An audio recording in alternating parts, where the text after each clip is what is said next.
I think there's a difference between avoidance Mm, and then facing something and moving on. yeah, I think we need to accept our past, yeah. and then we can move on, I think, in a more positive way Mm, with that knowledge. But when you avoid it yeah. and don't want to go there, it doesn't work.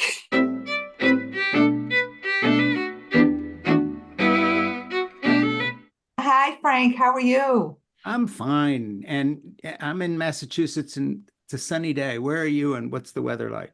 I'm right out in Virginia, right outside of DC, and Where you it were is last time we talked. same place. Yep, Hmm. and it's not quite so sunny. It's Yeah, about to rain, I think, yeah. but it's better than snow.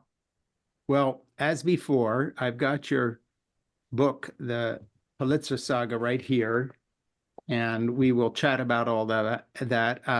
I'm going to kind of reintroduce you, Okay. assuming we have some new people here, in just a second. So, anyways, since we last talked about your book, The Politzer Saga, we put it on a book club called It Has to Be Read, which goes with my online commentary, It Has to Be Said. We can't do a third one that rhymes or people will think it's weird, you know. That's But great. Thank anyway, you. and in the meanwhile, by the way, my wife read your book, The Politzer Saga. So now it's become a family thing. Oh, And thank you. in addition to which we made it a book club. And she's a very well-read person, and her passion is reading history. So it was like you wrote your book for her. Oh, isn't that nice? Thank you so much. Yes. Please. So, you know, when the talk show host starts having his family read the books and comes back to do a second program with you, you can just sort of take a wild guess as to whether I like your book or not. And makes a book Thank you. club to host it. But anyway, let me introduce you properly. This is In Okay. Conversation with Frank Schaeffer. I am Frank Schaeffer. This is a podcast YouTube live event that then goes to Facebook and the dozen or so other crazy new places that Ernie, my redoubtable producer, puts us, whether it's TikTok or whatever it might be. So we're kind of everywhere. And today we are revisiting with Linda, who wrote this book, The Politzer Saga, which is one that we already did a whole program about. It's the story of her family. They were in Hungary, very successful people, Jews living in Hungary before World War II. It is the story of their life and then their death.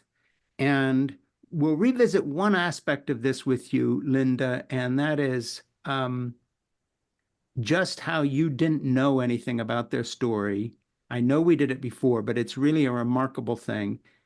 You really didn't know much about it. Talk one more time about how you came across the paperwork, the person who helped you sort through it in Hungary, not the book as much as the journey to the book. And Okay. then let's talk about the fact that this is a Holocaust remembrance time, and you've written a book about one family in that, and we'll get to that. But just first tell the story, because it's remarkable, about how you go through your whole life not really knowing anything about this. And then all of a sudden, your life changes because not only do you resurrect your entire family's history, you rediscover something that has been lost to time. You write a book about it, and it, of course, changes your life because now you know, you look at your own hands, your own face in a mirror, Yeah. and you kind of know not who you are and where you come from, but this book is so full of these pictures here, you know so much more about yourself. So take us there a little bit, and then again, this is Frank Schaeffer in Conversation with Frank Schaeffer, and we are talking about the Politzer Saga. Tell us about how you wrote this book. Well, yes, I will. First of all, Frank, thanks for having me back again. It's just such a pleasure talking with you, and I really appreciate your having me back. So thank you. Hmm. Um, so to give your listeners a little bit of background, I grew up in Buffalo, New York. I thought we had a normal family. I was raised Catholic.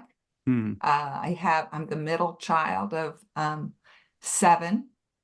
My parents were immigrants from Hungary. They came to the US after World War II. Hmm. And we just had a great childhood, and it was a very happy childhood. We did lots of things, lots of activities, and we went to church every Sunday. And then when I was 27, by accident, my sister was visiting her godmother in Montreal and simply asked her, what was my great grandmother like? Hmm. And she came back and said, well, like a lot of Jewish women, my sister did a double take and said, what do you mean Jewish women? So that was how we found out. But at 27, I really, I was buried sort of in my own life. I was trying to figure out who I was and what my career was going to be and so on. So I learned about it, and yes, I was surprised, but it also sort of felt normal. So I just didn't really pay any attention. But here and there, there were sometimes that web of secrecy could be broken a little bit. Not very much, but a little bit. And once I traveled with my mother to Budapest and asked her a lot of questions, and she gave me some answers, but even her answers weren't really the full truth at that point. And then in 2011, boy, it was, really just 11 days ago and 13 years ago, my parents' house caught fire. And my sister who lived in Buffalo, still lives in Buffalo, was just pulling out a lot of whatever she could save, paintings and whatever, so that they wouldn't be destroyed by the water, basically, from the fire engines. So one of the things she pulled out and didn't even realize was a box. And she put that box away in a closet and forgot about it. And then in about 2015, 2016, I decided, it's really time for me to learn about my family. And just at the same time, she was cleaning out the closet and found the box and sent it to me. And in this box were photographs, many of the photographs you see in the book, a lot of photographs, a lot of documents, letters, and so on. But the documents and the letters were all in Hungarian, which I did not speak. And Google Translate is not very good with Hungarian. So I needed to find somebody that could help me. And through a friend of a friend, I found a woman here in Rockville, about a half an hour from me. And I took the box and we sat down, and I thought I would be at her house for about an hour. And 6 hours later, I finally had to leave because I had a commitment, but we could have stayed, another 2 days. And she helped me translate, but it was more than translate. It was really important to understand the context of these documents. And she said, and some of the documents were important documents.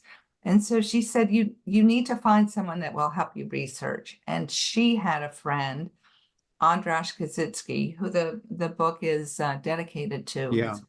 Was just a remarkable, remarkable person, a lawyer and a sociologist.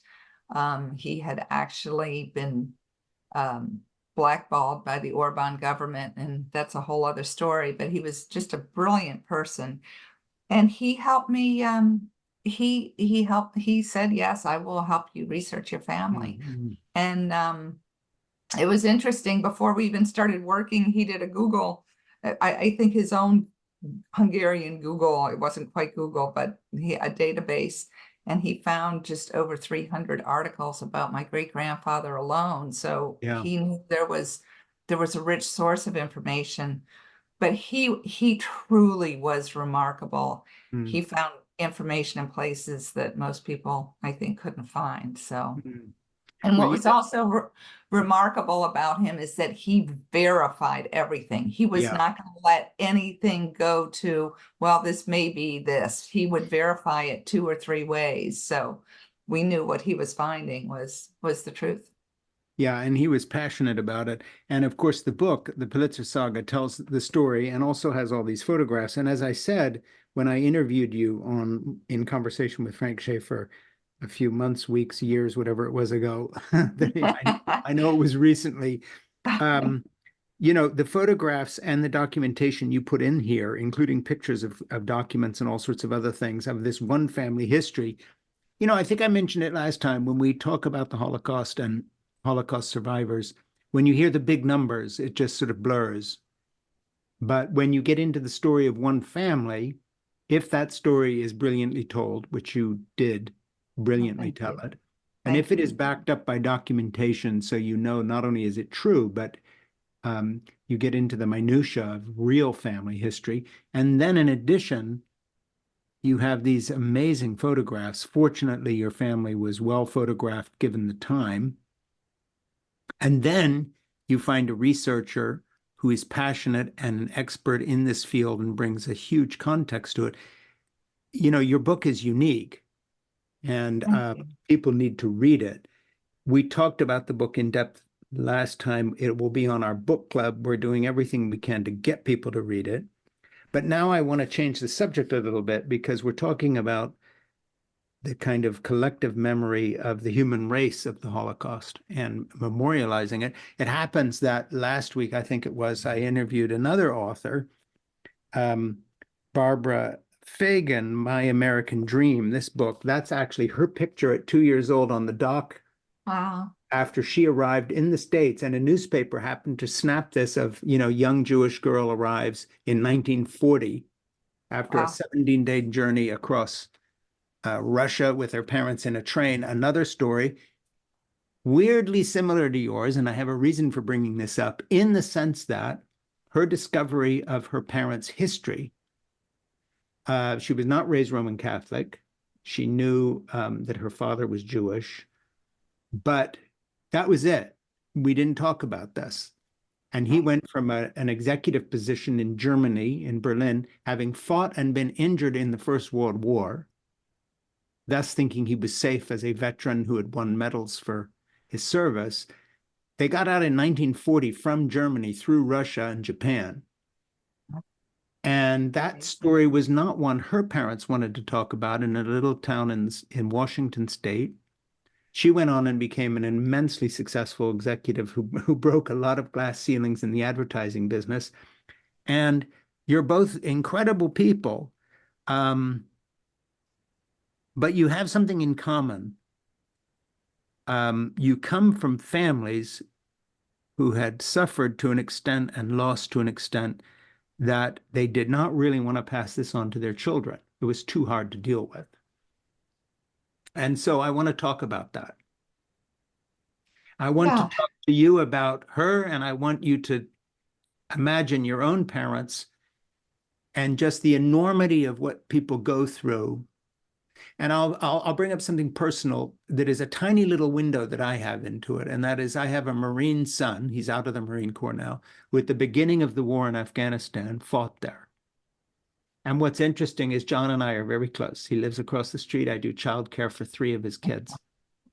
That's And wonderful. we are really close. But we've never had one discussion since 2004 when he did his last tour in Afghanistan. He did 2 in Afghanistan, 1 in Iraq. There's one thing we don't talk about, and that is his experience in Afghanistan in combat.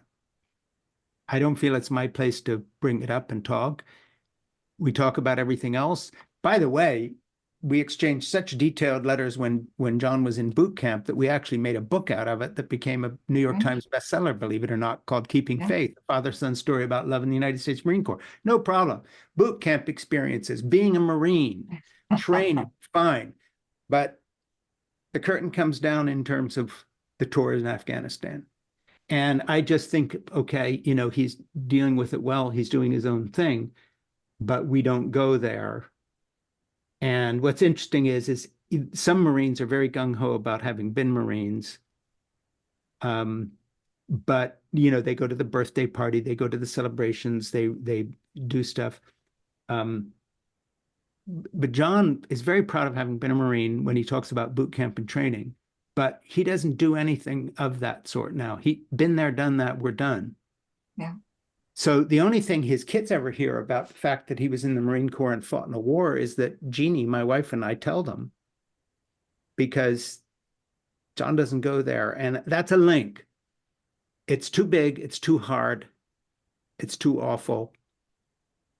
I'm going to shut up now, and you're going to tell me about Jews in America, Jews in the world.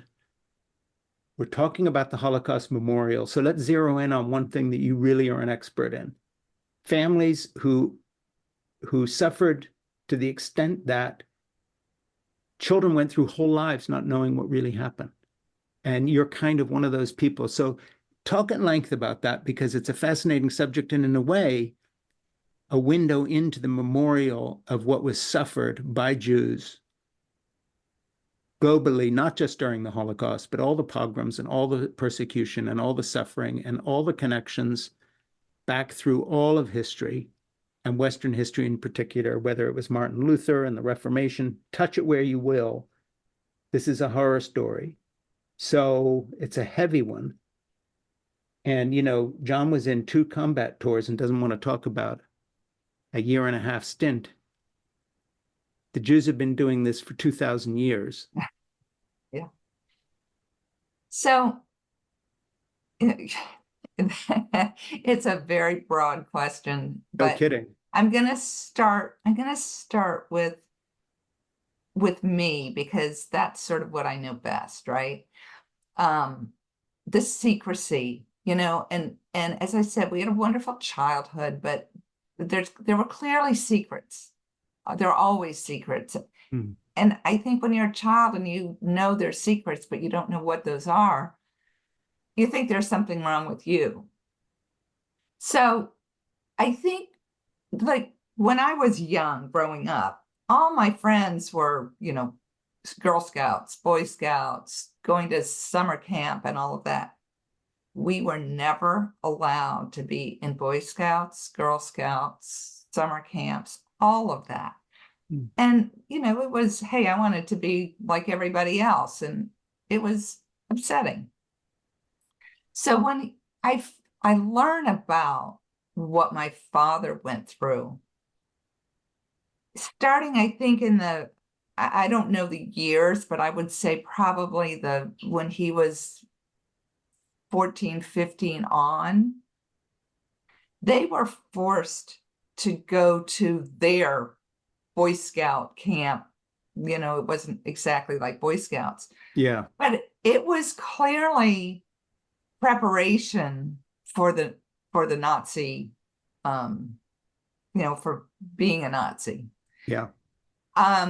And so there was that aspect of it. But then also, I think then what happens and Hungary stayed out of the war until 1944. Yeah. So they were, quote unquote, lucky until then. Mm-hmm. That the war didn't come to their doorstep. And my father started medical school in 1942. But then I'm trying to remember the dates. I think it was May of 1944. Oh, and even though he's in medical school, and by the way, the fact that he got in medical school is a miracle, because there was the numerus clausus and only 6% of the student population could be Jewish. So I do know that my great-grandmother pulled all sorts of political strings that she had to get him into medical school. Mm. But his schooling was always interrupted by this military training that they had to go through. And that was the Hungarians, who, by the way, in their first interview with me, we both talked a little bit about the fact that Germany and Nazis and fascism, Hungary itself was such an anti-Semitic country that they were already zeroing in on the Jewish population, to the point that when the Nazis showed up, the Hungarians all too happily worked with them. I don't want to interrupt your flow, but we need to add that. No, I think that's important, because the Arrow Cross, they were called the Arrow Cross. That was the Hungarian Nazis, and they were more brutal than the Nazis. It was horrible. Yeah. But so at any rate, in 1944, May of 1944, my father gets called up for labor camp.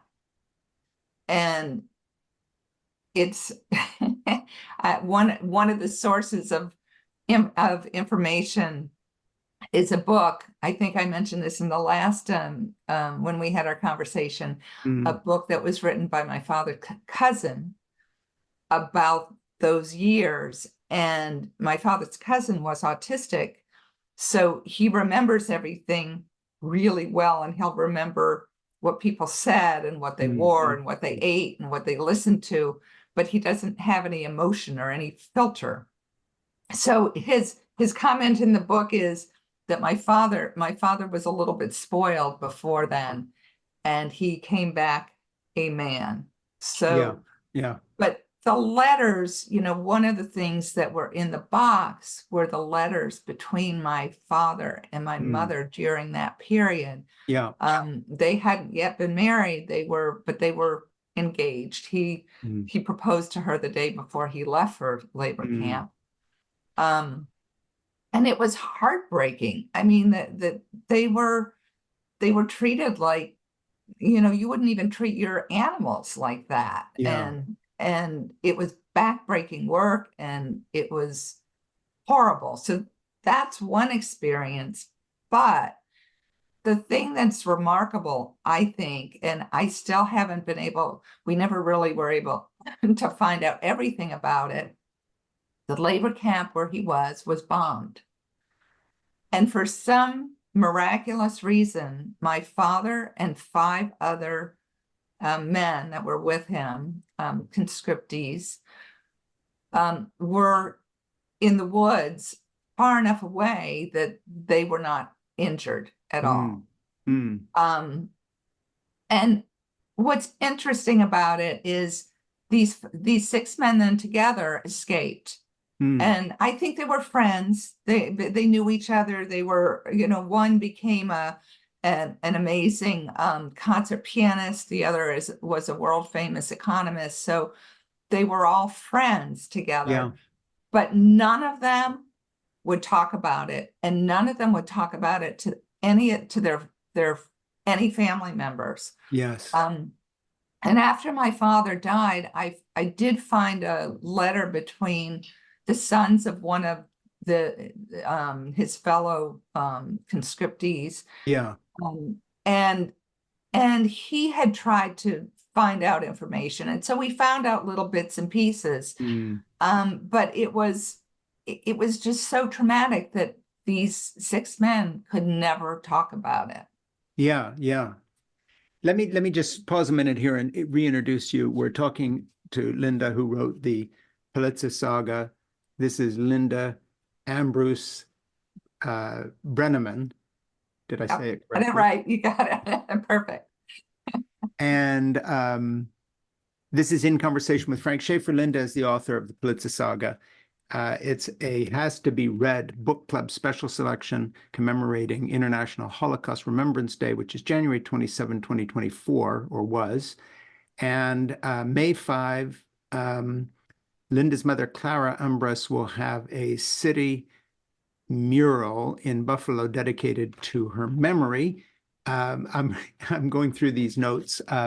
So anyway, please subscribe to In Conversation with Frank Schaeffer on Apple Podcasts, and my Substack, It Has to Be Said commentary, and my book club, It Has to Be Read, at frankschaeffer.substack.com, and we will continue to talk about this book. But Linda, let's continue here with the question I brought up, and that is it isn't exactly silence, but the quality of the horror, I guess, put it this way, the quality of the horror of the Holocaust, and I sort of tied it to my son's experience in combat, which I'm not equating at all. The Holocaust is totally unique, but just as a window into people who don't talk about things that happened to them, whether it's almost dying in surgery or whatever else.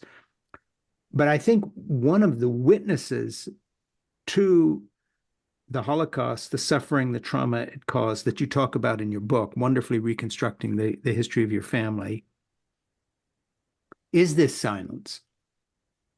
I mean, if anybody wants to know how bad was this, how big a deal was it, compared, for instance, to the eyewitness reports from the Civil War, or even all the people who were in combat in World War II, some of whom don't talk about it, but a lot of histories come out. The number of books that have been written by people who have been even in the Vietnam conflict that has been horrific and put 60,000 homeless people on the street that are still out there that never reintegrated. These are all horrific things, but I don't think there's anything in American history comparable to the silence of the first and second generation of victims of the Holocaust who wound up on our shores. And as a weird little footnote, I just want to interject one thing. One of the shocking little aspects of this story, and I'm going to ask you if that impacted your family at all, and forgive me if it's in your book and I forgot this, but as I've read more about this history, I have been personally mortified as an American to learn that our State Department had so many anti-Semites in it at the time that they did everything in their goddamn power to block people who were trying to get into the States and escape. And it's horrific when you think about that. And by the way, little footnote here, there were thousands of Nazi camp guards and other people high up in the regime who were in various European prisons waiting for trial. And that same State Department, 3 years after the war, made sure almost all of them were released. We think of the Nuremberg trial. That was a token show trial of a few leaders. And our own US State Department was so filled with anti-Semites that they undermined the entire European project of justice, which it took about 30 or 40 years for the Germans, for instance, to try to reconstitute. And I know that's a footnote, but it's not, because no wonder Jews who came to our shores kept their mouths shut. They were the few lucky ones who had slipped through the net of anti-Semitism put there by our own State Department. And then in addition to which, the suffering that we talked about. So I don't even know where to start with that, but I'm going to throw it back to you in terms of just the psychology of people who kept quiet, like you, and like, for instance, Barbara Fagan's family that she writes about. This story repeats. I wonder what the impact on our own culture is to have not heard these stories sufficiently told. I think the impact is huge, but I've got to go back to me, because that's what I know. When you talk about the anti-Semitism in the US, I don't know if you've seen Ken Burns' 6-part summary about America during that time. Yeah. And one of the things that is just outstanding is that the Madison Square Garden was filled with 20,000 or more people who were rabid anti-Semites. Yeah. Time. And it's that, so yeah, America was not, when my parents came in 1950, you can understand that they wanted to start a new life. Yes. They wanted to put all of that horror and the trauma behind them, and they were lucky. They were one of the lucky few. They were recruited by Jefferson University to become professors at the medical school. Yeah. And they also then got their PhDs there. But my mother was Catholic and my father had converted. So I think it was easier to just put all that behind them and not talk about it. Yeah. And just go on with their lives as Catholics. Yes. And then, they moved to Buffalo, I think in 1955, 1956, but, all the clubs, all the, Jews were not allowed anywhere. And hey, there's a yacht club across the river from the Merrimack, the river nearby where I live. And in 1980, my real estate attorney was a guy by the name of Jan Schlichtman, and he had a little sailboat that he sailed around, and just mentioned casually, I said, "Oh, where are you? You know, do you dock your boat over at the yacht club?" We're not talking a yacht. We're talking a little sailboat here, you Right, know. right, right. And he said, no, because, and this is 1980, they don't allow Jewish members. 1980. Yeah, I mean, 1980, not 1940, not 1919, 1980. And, you know, a little thing. So, but hey, if you're part of that whole thing, are you going to be talking about this? No, you just get on with your life and just say, just get on. and this isn't happening. Exactly. Yeah, my father loved the Saturn Club. That was his favorite club. But Yeah. I don't know when exactly he joined, but when he first moved to Buffalo, they wouldn't allow Jews. Yeah.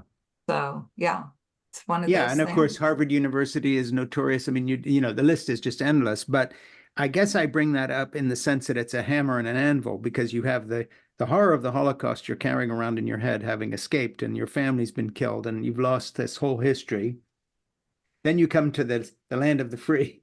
You know, you've been saved, but you were saved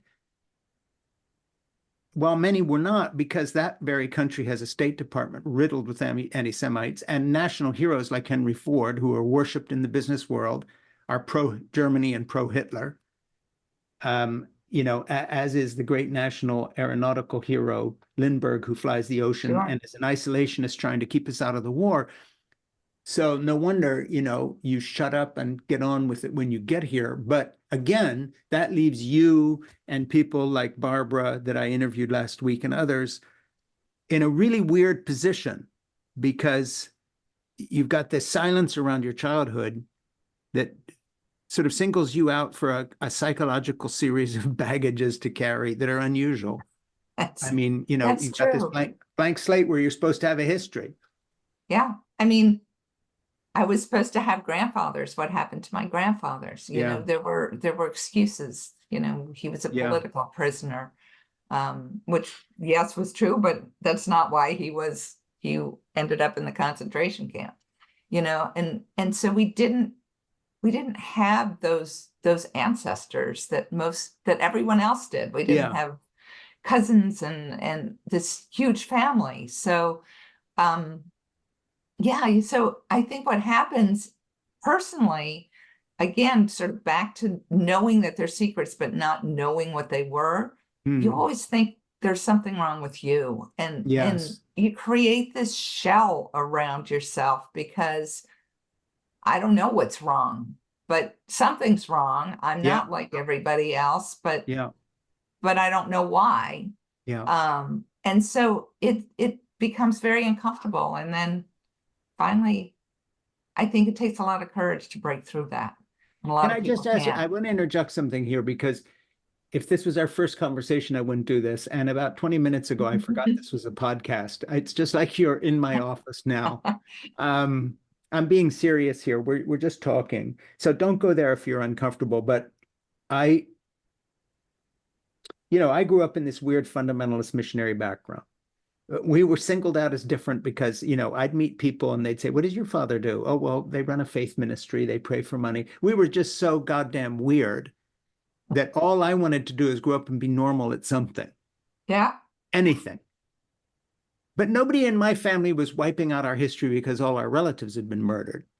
And we hadn't had to fight for our rights for 2,000 years, and the State Department wasn't trying to keep us out of getting back to our country. So nothing, a flea bite compared to what. So I want to get personal with you for a minute and just talk about your life. And that is, as you think about yourself at an age where you can look back and think things through, how has this affected you personally, other than the memories of being a child that's not a Girl Scout? But I mean, right up to the present day moment, how do you see yourself as a part or other? And I don't mean in terms of being Jewish. I'm talking about the burden of this silence. How has that translated into shaping your own life as an adult woman who's grown up with this, but surely can't leave it behind because this is you? Well, I think again, it was that shell that I put around myself. Mm, So I had close friendships, but just a few close friendships. I was never somebody, I'm not an extrovert, I'm a real introvert. And I think that was part of it. Um, I will say that I think also just not really understanding my father and why. And mm, and and I think you build up this anger. It's not conscious, but it's this unconscious um anger and lack of confidence, I yeah. think. I think because you don't really know who you are. And I think through this process, going on this journey of discovery and really learning that I do have ancestors, that I actually do belong to this earth, Yes. that it's not just some accident that I'm here, that I have these ancestors, that their DNA is in my DNA, you know. Mm, I feel all of a sudden that I belong. mm, It's given me a lot more self-confidence. It's given me a lot more freedom. mm. I'm not sure, even 20 years ago, I could have had this conversation with you. Yeah, no, I I would have understand. been way too shy and introverted and hey, there's something wrong with me. Yeah.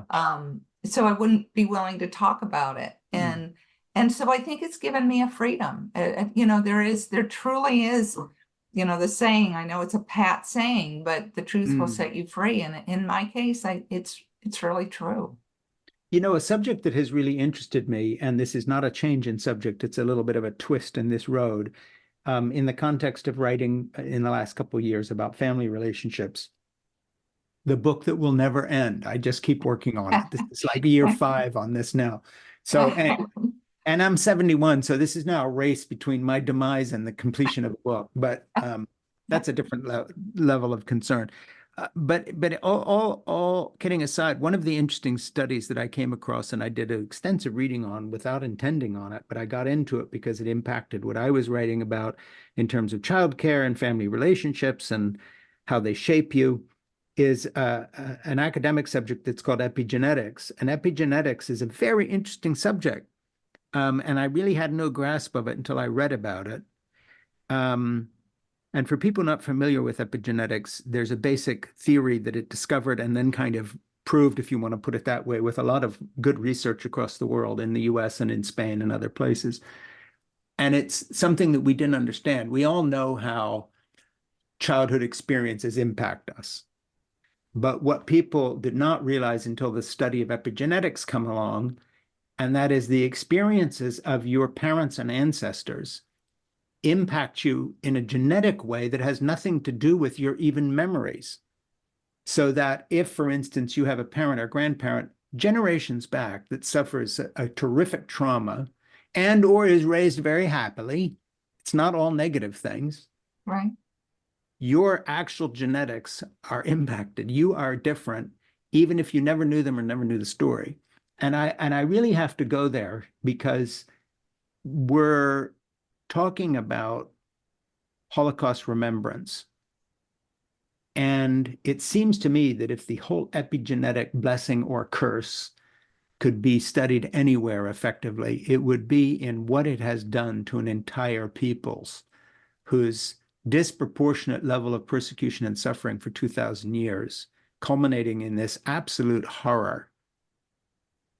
Um, you know, they did all their experiments on mice and all the usual victims, you know, in terms of shyness and how they behave generations later, you know, multiplied quickly, and then in humans. But it seems to me that part of that epigenetic inheritance for someone like your father is his silence. But then nobody gets out alive because you know, whether you deal with this quote unquote or not, it's like I had polio. My leg is atrophied. Tough shit. It's atrophied. I can't do a damn thing about it because I didn't get vaccine in time and got polio in 54. So Mm, it's a thing. It's a real thing. This is not a right. psychological thing. And epigenetics is mind blowing because it's not like you're psychologically hurt or fearful. this goes much deeper. This is like a physical actuality of your genetic structure. Your genetic scaffolding is changed because of what happens to people in the past who you come from, whether you met them or not or know their stories. I've gone on too long. Fascinating subject. But how do you feel yourself in terms of just that kind of impact? Let's say for a minute what I'm telling you is true. And it happens to be, I think, when you look at the science a little. I believe it. I mean, I think, well, in the Bible, what do they say? They say the sins of your father Yep. are, what is it, 8 generations. And so, and just interestingly enough, the book goes back 8 generations. So when you look at these people and what they've been through and all these cataclysmic events and how they responded,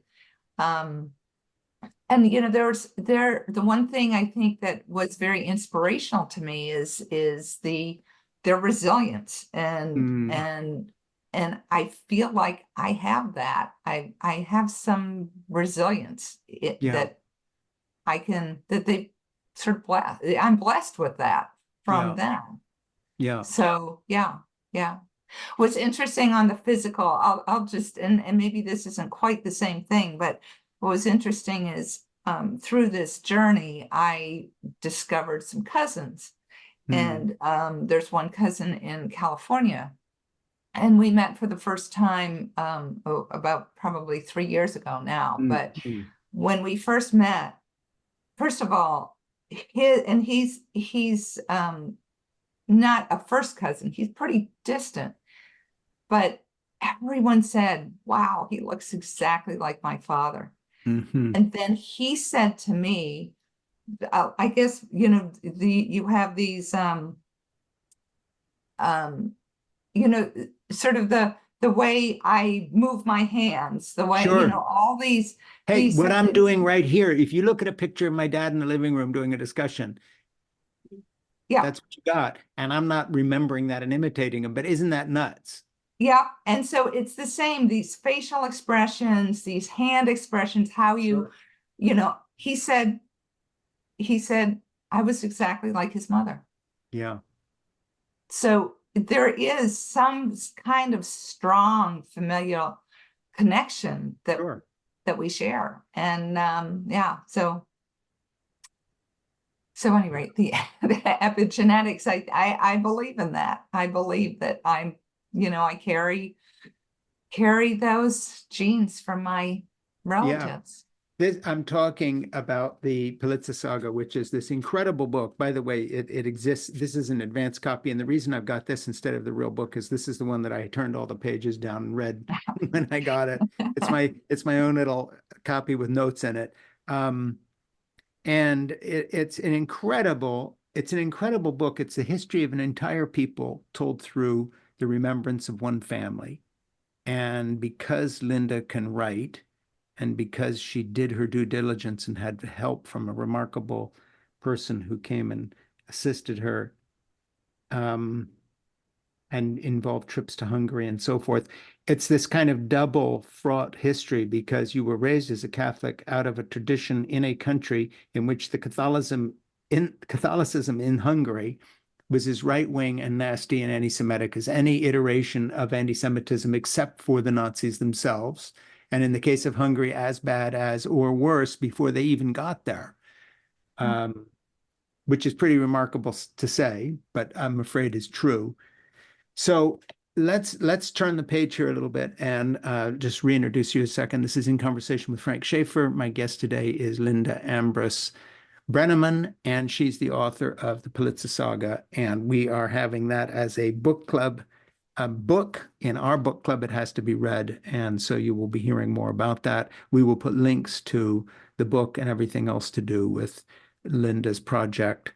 We have had a whole show talking about the book. If you've just tuned in and you're thinking, why isn't he talking about the book? We did a whole thing. Go back through our archive, find Linda's show. And we talked about the book and I held it up and we looked at the pictures and we did the whole thing. Now we are doing a Holocaust Remembrance Day project here, which took place on January 27, but we're doing this here with Linda. And so we're talking about a much broader subject of which, of course, totally impacted her family.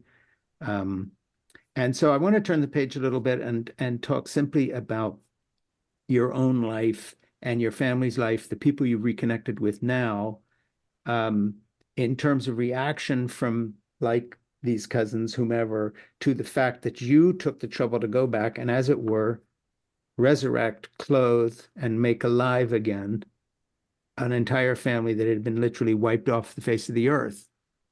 And that's an incredible project. And what it represents in terms of Holocaust Remembrance Day is just very, very poignant indeed. So talk a little bit about the reaction to the book, as well as the process of writing the book, which we went into a little last time, but they're kind of the same subject, you know, how it impacted you, but also how it impacted other people in the immediate family, this kind of unexpected gift you gave this tribe of your own. If you want to go there a little bit, I'd be interested, because of course there's millions of Jews across the world who have resurrected their own memories in a similar way. Also families that had this kind of wall of horrified silence. Yes. It's a big story, Linda, and you touch on it deeply with your own project. That's all I need to say. Well, you know, what's interesting to me is I'm going to go back to the wall of silence for a second, because as I was researching the book and reconnecting with people in Hungary, specifically in Hungary, I'm going to talk about. I mentioned my father's cousin who was autistic. He was also from a very, very large family, the Virons. And I connected with two of his nieces. And they told me a remarkable story. If you remember, what's different in Hungary is after World War II, they had about 2 years where they were trying to form a democratic government. But then the communists started to put the screws on and got tighter and tighter and tighter. So, you know, by 1948 or 49, it was a communist country, and it was brutal. And they were just as anti-Semitic as the Nazis were, quite frankly. And they were worse. You know, my grandmother and my great-grandmother were expelled. They weren't allowed to be in their house and so on. But at any rate, connecting with these two nieces, they also didn't know they were Jewish. And when they were maybe 14, 15, and they're my age now, in their 60s, they went on a school trip. And the teacher was talking about, I don't remember the details of it, but the teacher was pointing things out and saying how horrible the Jews were, and really denigrating the Jews. So they went back and were telling their mother about this field trip they had and the comments that were made. And their mother sat them down and said, well, you know, you're Jewish. And this has happened again and again and again, you know, throughout Hungary. You know, you can imagine with most families, because the communists wouldn't really allow any religion to be practiced.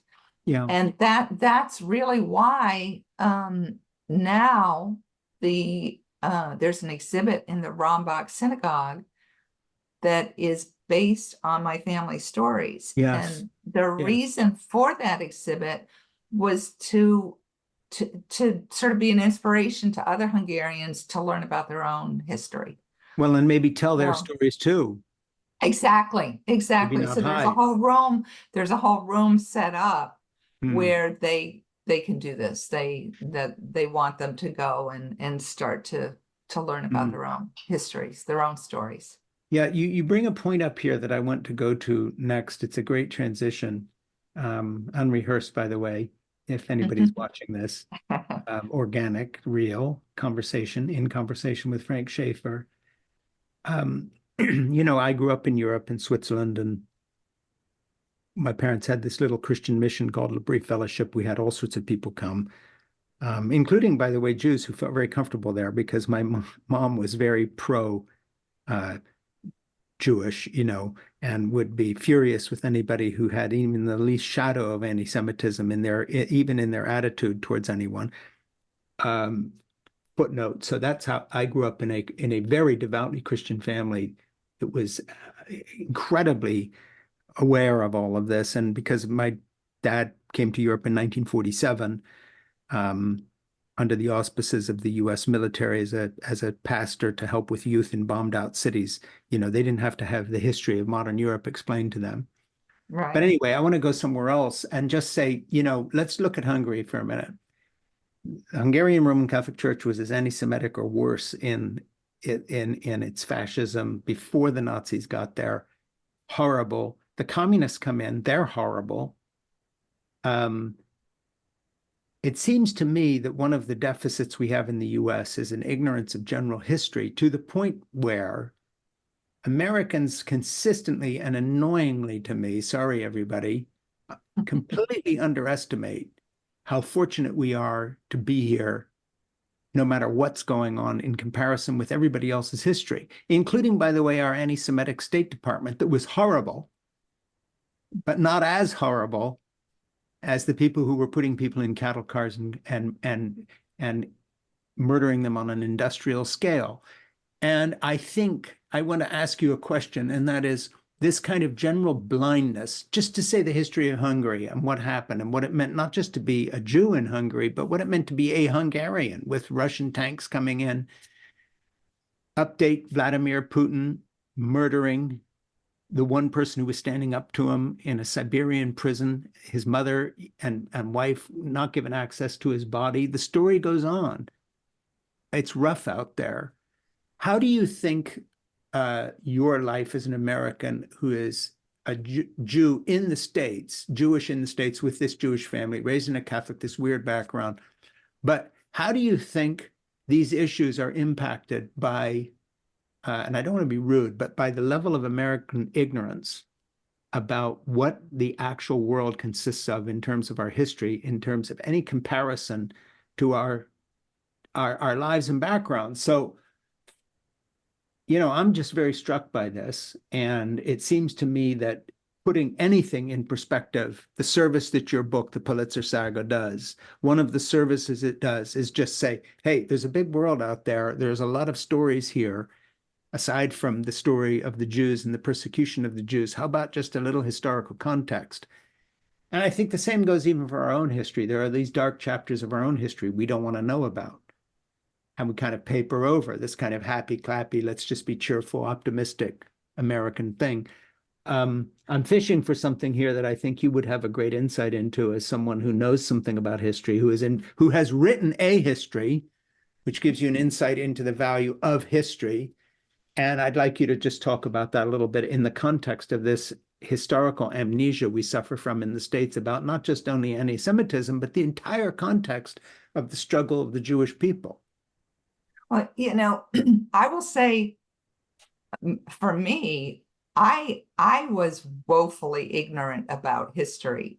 And what was interesting is I go back to in 1990, I went to Hungary with my mother. And as I had said before, she told me lots of stories. But if I had understood history, sure, I could have asked her such different questions. So one of the things that I had to do in writing this book was really delve deeply into history. And I read as much history as I could, trying to understand the eras, even going back all the way to the 1700s, because I think their history repeats itself. They say that's what they say, but it really does. And so you've got to go back. And especially in these countries, I mean, they were here a lot longer than we were. Or I shouldn't say that, that's not quite true, but let's say, because I'm sure there's a very rich history of Indians and Native Americans and so on. But for the average white person, right, white Christian, sure, we just as you said, we really don't understand the history that Europeans had, and all of these conflicts and the trauma that gets carried over and over and over. So I'm sorry, I think I sort of lost the thread. No, you didn't. You're going there, and the fact is, because you've written in a very effective history of one family, you're very aware. I was very aware in reading your book, The Politzer Saga, how the rich kind of tapestry of that history with the documents and the photographs and the what happened to the individual members of the family comes through. And I'm just saying that we need a lot more of that in terms Yes, of we all do. of our stories of how we got here, because America's weird because it's this quote new world and we've come here to start over and the American dream. I think that it's an American phenomena besides simply the Jewish memory that's lost. That there are a lot of people out there who don't want to remember how poor their family was in Sicily. There's a Absolutely. lot of people out there, and I think it's very apropos of the Black community. And that is, I have older Black friends, and we've been interviewing a number of Black authors on this program, men and women from various backgrounds. And it's very interesting, within the Black community itself, there has to be a kind of an effort to revive a vivid memory of the suffering of the Black community here, and not just, hey, that was, let's just get on with it and not keep going there. Well, of course, it's a very natural reaction. It's like I don't get up every morning and want to talk about the fact I had polio Right. and nearly died. Well, why do I want to talk about this anymore? I'm done. I'm just getting on with the day. I've got, it's a very natural reaction. But it's also, and I guess this is what I'm fishing for, there's a particularly American angle of, hey, we're starting over. We're immigrants. We've come here. Let's begin again. So in a way, I think the kind of the Jewish thing of like, we suffered a lot already, let's not talk about it anymore, in the context of America is, there's a doubling down on let's not go there. Well, I think there's a difference between avoidance Mm, and then facing something and moving on. yeah, I think we need to accept our past, yeah. and then we can move on, I think, in a more positive way Mm, with that knowledge. But when you avoid it yeah. and don't want to go there, it doesn't work. Mm, And it comes out in a lot of ways. And I think truthfully, going back to my own story and my father's story, I think he just wanted to move on without accepting and facing what happened to him. yeah, And I think it came out in some very negative ways. yeah, He's a very brilliant and a complicated person, and excellent doctor. And he had so many students that absolutely loved him, but mm, he could be tough. He could be, he could explode, and I think that really affected his children. yeah, And it was, and the explosions were not, they seemed to come out of the blue. yeah, So, and if you read Dr. Egger's book, The Choice, she was absolutely brilliant. She yeah, became a psychiatrist, but she was a Holocaust survivor, Hungarian Holocaust survivor yeah, herself. And we have to deal with our own anger. We have to deal with it and forgive and so on, so we can go on in a healthy way, mm, not in an unhealthy way. So I think it's nuanced. mm. It's Well, nuanced. Linda Brenneman has written this incredible book, The Politzer Saga. We've done a whole program on it already.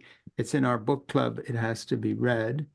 And it's a really important book because it tells the story well of one family, and it is like a window into a vast continent of untold story and untold suffering. And um, I would like to just kind of ask you one more question. And again, I don't want to put you on the spot, and this is again unrehearsed, so forgive me for springing this on you, but we're doing this Holocaust Remembrance Day a little bit late here. And you're a historian, you've written this family history. I mean, you're not a professional historian, but you're a historian and you're a good writer. And I hope people read this book. But the question I'm going to leave you with is this: it's an odd question, it's a difficult question. Um, on something like Holocaust Remembrance Day, how do we do the remembering in a way that doesn't just mark this as a token, you know, where we, Black History Month, and so white TV people misquote a line out of Martin Luther King Jr. It becomes a tokenism in a way. What is the way that we can take Holocaust Remembrance Day and make it meaningful and not have it be a day, but have it be a frame of mind for Jews and non-Jews alike in the United States of America? How do we do this right so it's not a token? There's the Jewish saying, when somebody dies, they say, may their memory be for a blessing. Hmm. And I think for Jews, saying their names, remembering the names, remembering these were people, each individual different, every Yeah. person different, but actually saying their names out loud Hmm. and saying, may their memory be for a blessing. Yeah. And again, you started out the show with, there were 6 million, and you can't wrap your head around 6 million, but you can wrap your head around 1 or 2 or a family. Yeah. And I think saying their names out loud is, and remembering them is the best we can do, I think. Yeah. Well, Al, on that note, let me just finish by saying what I told you at the beginning of this, that Jeannie and I both read the book. As we read, we say names, and we have said the names in our minds of every single person you brought back to life. Oh, thank you. Thank you. So, it means a lot. Thank you. yeah, tough subject, but in this household, your family's remembered and loved. Thank you very much. It's Yeah. so meaningful to me. Thank you. So, Linda, thanks for writing this book, and we're going to have it as a book club thing. It's the Politzer Saga. It's a very meaningful book. It touched me deeply. Thank you for doing the work, and Thank you. blessings on you. Thank you. Thank you for having me, and blessings to you too. Thank you. We'll talk again. Thank you very much. Bye.